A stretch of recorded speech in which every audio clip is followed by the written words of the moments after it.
नमस्कार दोस्तों।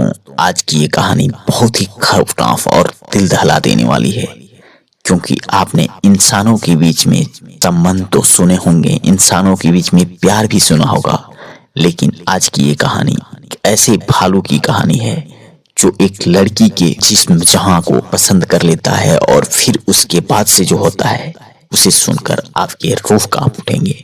इसलिए मित्रों, कहानी यदि आपको पसंद आए तो इसे लाइक कर वीडियो को शेयर जरूर कर दीजिएगा, क्योंकि वो भालू ऐसा सब कुछ करता है जो एक स्त्री और पुरुष के बीच होता है। तो आइए मित्रों, इस खौफनाक कहानी को शुरू ही कर लेते हैं।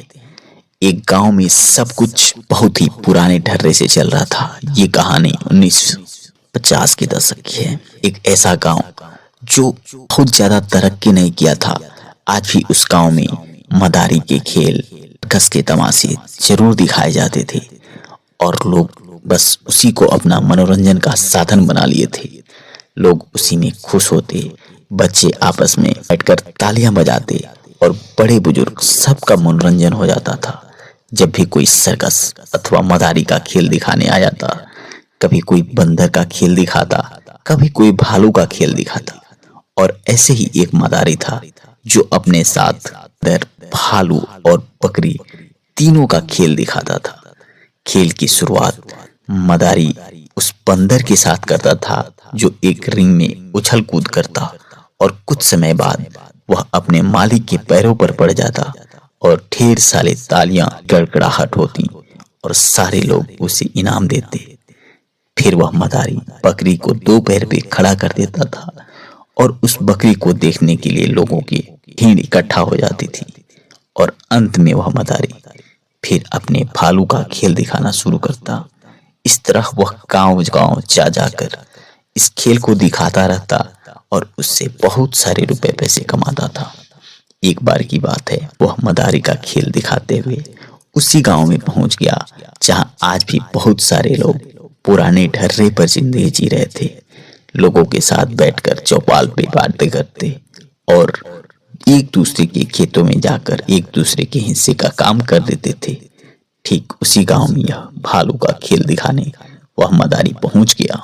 उसी गांव में पहाड़ से आए हुए दो पति पत्नी सकीना और सुहेल वो भी रहते थे। उन्होंने पहाड़ों पर इस तरह के कभी मदारी या तमाशे नहीं देखे थे, इसलिए सकीना हमेशा मन में उत्सुकता होती कि कब कोई मदारी का खेल आता और मैं जाकर देखती।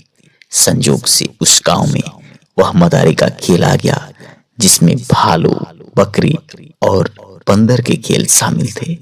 सकीना भागी सबसे आगे जाकर बैठ गई और बड़े ही इत्मीनान से वह खेल देखने लगी।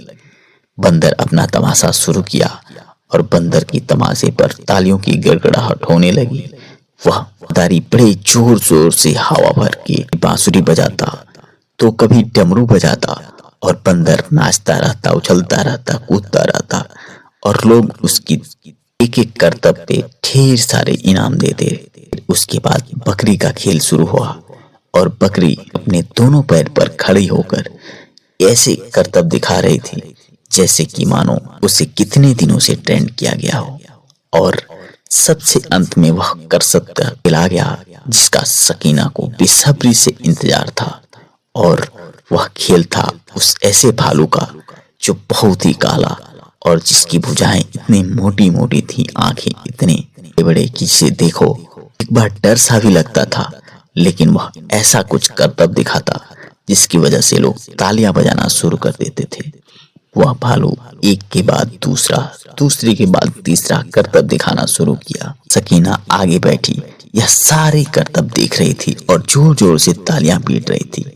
मन ही मन सकीना के मन में ख्याल आ रहा था, यह बेचारा भालू को खाने पीने को मिलता होगा कि नहीं, पता नहीं यह मदारी इसे ठीक से खिलाता होगा कि नहीं, इसे ऐसा तो नहीं किसी जानवर के जैसे बांध के बस रखा हो और इससे बस पैसा कमा रहा हो, इसका ख्याल रखता होगा कि नहीं।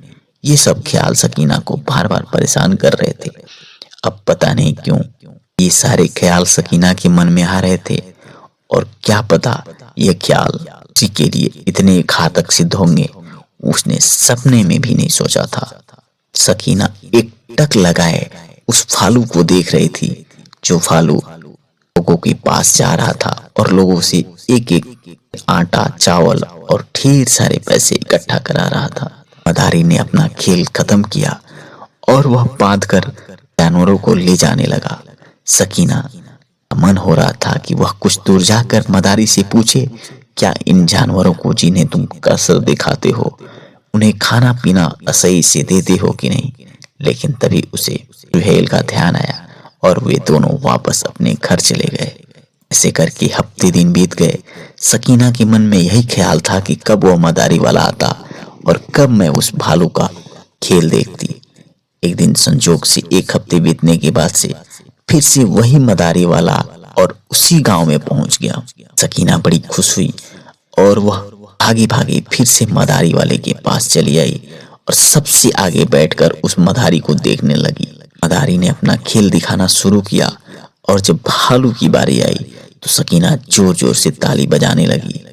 और वह भालू अपना खेल दिखाने में मग्न था, लेकिन सकीना एकटक उसे निहारे जा रही थी और ऐसा लग रहा था कि सकीना के मन में तमाम तरह की बातें उस भालू के लिए चल रही हैं। भालू उस मदारी के इशारों पर नाचना शुरू किया और के करते करतब दिखाता और लोगों की तालियों की गड़गड़ाहट गूंज उठती। लेकिन जब सकीना एकटक नजर से उस भालू को देख रही थी कि भालू की नजर भी उस सकीना पर पड़ी।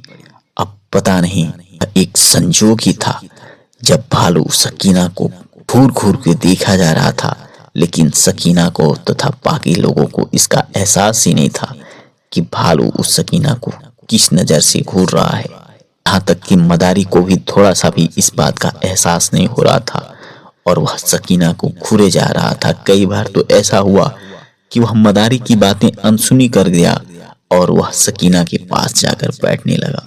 इन्हें जैसे तैसे उसको संभाल कर अपना खेल खत्म करने का ऐलान कर दिया और उस भालू को लेकर जंगल की तरफ निकल पड़ा। वह चाह तो रहा था, लेकिन बार बार वह भालू मुड़ मुड़ कर पीछे देख रहा था, उन रास्तों को सूंघ रहा था और धीरे धीरे वह मदारी वाला उन्हें लेकर जंगल की रास्ते निकल गया। इधर काफी रात गुजर गई थी और सकीना के मन में उस भालू का ख्यालात आ रहा था कि वह कैसे खेल दिखाता है, कि भुजाएं कितनी मोटी तगड़ी हैं और कितना प्यारा लगता है। उधर भालू की नजर में भी सकीना का चेहरा, सकीना का हुस्न खोम पड़ा था। लग ही नहीं रहा था कि जैसे वह एक जानवर हो और एक इंसान के यानी शरीर को देखकर उसे अजीब तरह का मोह होता जा रहा था। रात जैसे जैसे ढलने लगी थी कि वह भालू अपना रास्ता रस्सी को तोड़कर भाग निकला और वह जंगल से भागता हुआ उस गांव की तरफ पहुंच गया जहां सकीना रहती थी। वह उस गांव में जाकर लोगों के दरवाजे पर जाता, सूंघता और सूंघकर उसे पता चल जाता यह सुगंध सकीना के यहाँ का नहीं है।